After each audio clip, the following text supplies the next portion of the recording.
Welcome to this explainer. Today we're looking right past that fluffy, abstract concept of the cloud and breaking down the literal physical infrastructure and the rigorous math that keeps the modern internet from literally melting down.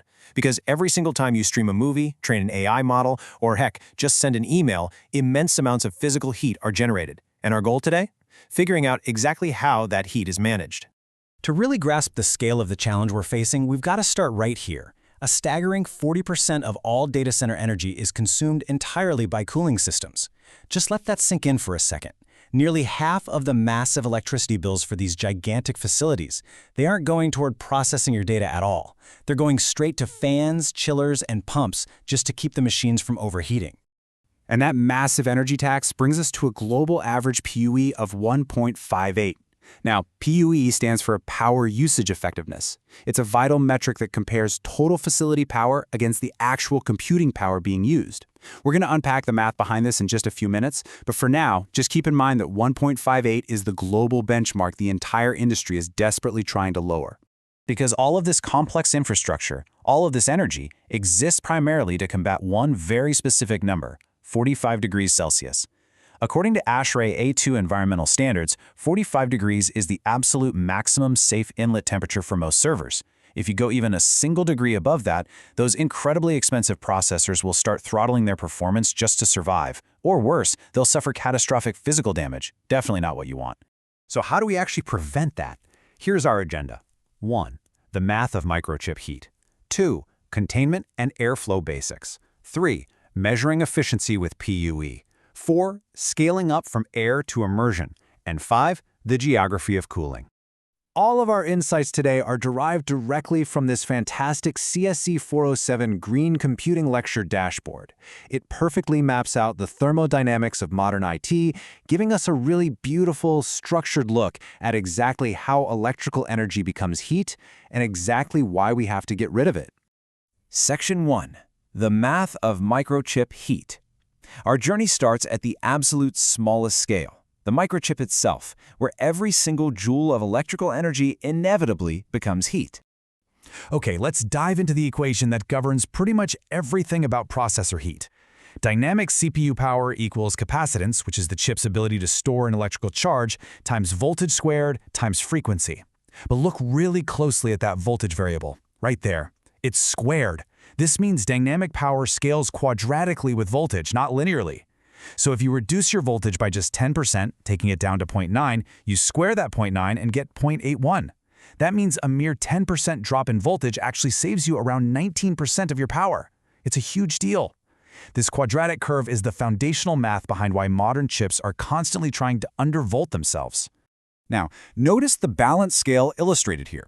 Your operating system has to constantly manage times when the chip isn't working at maximum frequency, and it does this using C states. Basically, these are CPU idle states, ranging from C0, which is fully active, all the way down to C7 and beyond, these deep, deep sleep modes that allow for near zero power consumption. But, there's always a catch.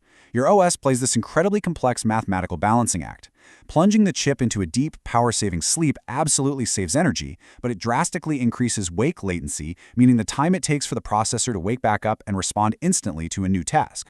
And that balancing act brings us right to energy proportionality. Look, in a perfect world, a server doing zero work would draw zero power, right? But real servers, they draw about 50% of their maximum power even when they're just idling at 0% load. Just spinning the fans and keeping the memory active eats up half your entire power budget. So running two servers at 30% capacity wastes massive amounts of power because you're paying that 50% idle tax twice. The mathematical fix here is consolidation through virtualization. By using software to split and cram multiple virtual workloads onto a single physical server, you push fewer servers into a highly efficient 60 to 80% utilization sweet spot. And the best part? It allows you to shut those empty servers down entirely. Section 2. Containment and airflow basics. Now that we understand exactly how and why processors generate heat, let's zoom out to the physical floor of the data center to see how we actually handle it. Think about it. If you just blow cold air into a room full of hot servers, the hot exhaust immediately mixes with your freshly chilled air, totally destroying your cooling efficiency. It's like leaving the fridge open on a hot day. The physical solution to this is hot and cold aisle containment. By arranging racks so they face each other and sealing off the aisles with physical barriers, You completely isolate that cold supply air from the hot exhaust. It's an absolute game changer. It's the foundational fix for air-cooled data centers, ensuring we aren't wasting energy mathematically trying to cool air that's already been heated up. Section 3. Measuring efficiency with PUE. So, with our floor plan optimized and our air totally isolated, how do we actually measure if our cooling strategy is working on a facility-wide mathematical level? Well, we measure that success using Power Usage Effectiveness, or PUE. The formula is simply the total facility energy divided by the energy actually used by the IT equipment. Now, a perfect, physically impossible score is 1.0, but check out the breakdown here. The global average is 1.58. That means for every single watt of computational power used by a server, the global average data center requires an extra 0.58 watts purely as overhead, and that's mostly for chillers, pumps, and fans. To put that math into perspective for a second, if you have a massive 10 megawatt data center operating at a 1.58 PUE, you're actually pulling nearly 16 megawatts from the electrical grid. That is a massive difference. Section 4. Scaling up, from air to immersion. As our chips get denser and heavy mathematical workloads like machine learning ramp up, standard air cooling simply cannot keep up with the heat generation. To really understand this shift, just look at the staggering evolutionary leap in this maximum cooling density chart. We're moving from basic CARC or CAH systems, which stand for computer room air conditioning or air handling units, capping out around 10 to 15 kilowatts per server rack. But modern AI racks run vastly hotter than that. To survive, we literally have to move to direct liquid cooling, pushing 50 to 100 kilowatts per rack, all the way up to cutting-edge immersion cooling. This is where the servers are literally submerged in non-conductive fluid, handling 200+ kilowatts per rack. Wild, right? And the physics behind that massive leap in cooling density is actually wonderfully simple.